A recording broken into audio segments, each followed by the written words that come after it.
அனைவரும் வாழ்க வளமுடன். இது திருப்பூர் அறிவொளி ரோடு, அதாவது கபரஸ்தான், இஸ்லாமியர்களுடைய அடக்கஸ்தலமும் இங்க ஒரு இந்து மக்களுடைய அடக்கஸ்தலம் ரெண்டுமே இருக்குது. அதன் பின்னாடி இருக்கக்கூடிய பகுதி தான் இது அறிவொளி ரோடு, செல்லாண்டியம்மன் துறை, இது போன்ற பெரிய ஏரியா இது. இந்த பகுதியில பாத்தீங்கன்னா சாலை இந்த ஸ்பீடு பிரேக்கர், அதாவது இந்த வேகத்தடை முழுமையா போடப்பட்டிருக்கும் பொழுது இந்த இடத்துல எந்த ஒரு விபத்தும் நடக்கல.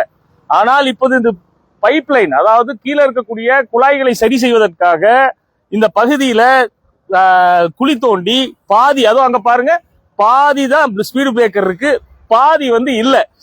இதனால பல விபத்துகள் நடந்து கொண்டிருக்குது தினம் தினம். இது நகராட்சி நிர்வாகமோ நெடுஞ்சாலைத்துறைக்கு தெரியாதா? இது வரி கட்டல மட்டும் வந்துடுறீங்க. இந்த மக்கள் டெய்லி இறந்துட்டு இருக்கான். அவன் அடிபட்டு ஆஸ்பத்திரிக்கு போறான், ஆஸ்பத்திரி செலவு நடக்குது. இதை பற்றி பலமுறை பல பேர் சொல்லியும், அது இதுக்கு முன்னாடி ஒரு தடவை ஒரு தம்பியும் கூட இது போட்டிருந்தாரு. அதுக்கும் கூட இன்னைக்கு வரைக்கும் இந்த நெடுஞ்சாலைத்துறையோ இதுக்கு சம்பந்தப்பட்ட மாநகராட்சியோ நடவடிக்கை எடுக்கல. ஏன் இந்த கவுன்சிலர் இந்த ஏரியால என்ன பண்ணிட்டு இருக்கீங்கன்னே தெரியல. நீங்க கம்பெனி பாக்குறீங்க, உங்க தொழிலை மட்டும் பாக்குறீங்கன்னா எதுக்காக நிர்வாகத்துக்குள்ள வர்றீங்க? மக்கள் சேவைக்காக வரணும், மக்களுக்காக பாடுபடணும். இங்க இருக்கு, நேற்று இரவும் கூட, முந்தா நேற்று இரவும் ஒரு பெண்மணி அடிபட்டு மண்டையில் அடிபட்டு ஆஸ்பத்திரியில் அட்மிட் பண்ணியிருக்காங்க டிஎஸ்கேல.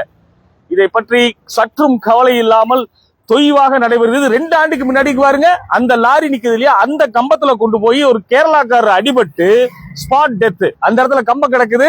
இதையும் இந்த ஏரியால தெரியும். ஆனா மக்களை பற்றி சற்றும் கூட கவலை இல்லாமல் மாநகராட்சி நிர்வாகம், நெடுஞ்சாலைத்துறை இருக்கிறத மெத்தனத்தனமான போக்கை உடனடியாக சரியாக நிறுத்திக் கொள்ள வேண்டும். உடனடியாக இந்த மக்களுக்கு இந்த ஸ்பீடு பிரேக்கர் முழுமையாக போடப்பட்டு இது மீது பெயிண்ட் அடிச்சாதான் இந்த இடத்துல என்ன சொல்றது, விபத்துகள் நடக்காது, பல உயிர்கள் காக்கப்படும், பல பேருடைய நிம்மதியான வாழ்க்கைக்கு இந்த நெடுஞ்சாலைத்துறையும் மாநகராட்சியும் பாடுபடணுங்கிறத தாழ்மையான வேண்டுகோளா விடுக்கிற. மேலும் இது தவறினால் மக்களை திரட்டி ஆர்ப்பாட்டமோ போராட்டமோ நடத்தப்படும் என்பதையும் சொல்றேன். வாழ்க வளமுடன்.